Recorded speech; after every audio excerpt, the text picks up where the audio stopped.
ერგეში ათობით ტონა ჩაბარებული ციტრუსის საფასური 23 ოჯახს ამ დრომდე არ აუღია. დღემდე გაურკვეველია სახელმწიფო სუბსიდირების საკითხიც. კუთვნილი თანხის მოთხოვნით ერგეს ციტრუსის ჩამბარებელ პუნქტთან ადგილობრივებმა აქცია გამართეს და ხელისუფლებას რეაგირებისკენ მოუწოდეს. აღსანიშნავია ის ფაქტი, რომ შეზღუდული პასუხისმგებლობის საზოგადოება სალხინეთს ხელისუფლებამ საწარმო ციტრუსის რეალიზაციის ხელშეწყობის მიზნით ერთ ლარად გადასცა, თუმცა კომპანიის ხელმძღვანელობას ამ დრომდე კუთვნილი ანაზღაურება საწარმოს 15 თანამშრომლისთვისაც კი არ მიუწია. მათთან დაკავშირება ამ დრომდე არ ხერხდება. ადგილზე იმყოფებოდნენ ერთიანი ნაციონალური მოძრაობის წევრები. ისინი მმართველ გუნდს მოქალაქეების მოტყუებაში ადანაშაულებენ. ხელვაჩაურის გამგეობაში აცხადებენ, რომ არაერთი მოთხოვნის მიუხედავად აღნიშნულ კომპანიას სუბსიდირების გამოყოფისათვის საჭირო დოკუმენტაცია ამ დრომდე არ წარმოუდგენია.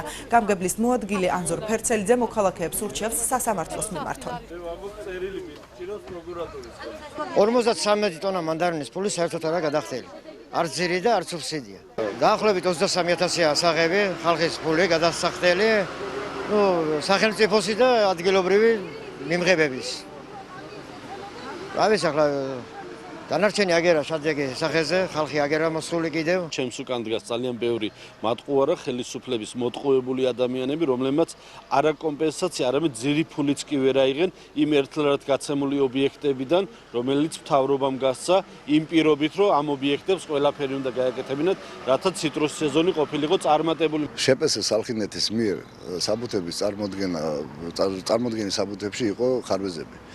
ჩვენს მიერ საბუთები გადაეგზავნა დაუბრუნდა შეპესე სალხინეთს საბუთების მოსაწესრიგებლად.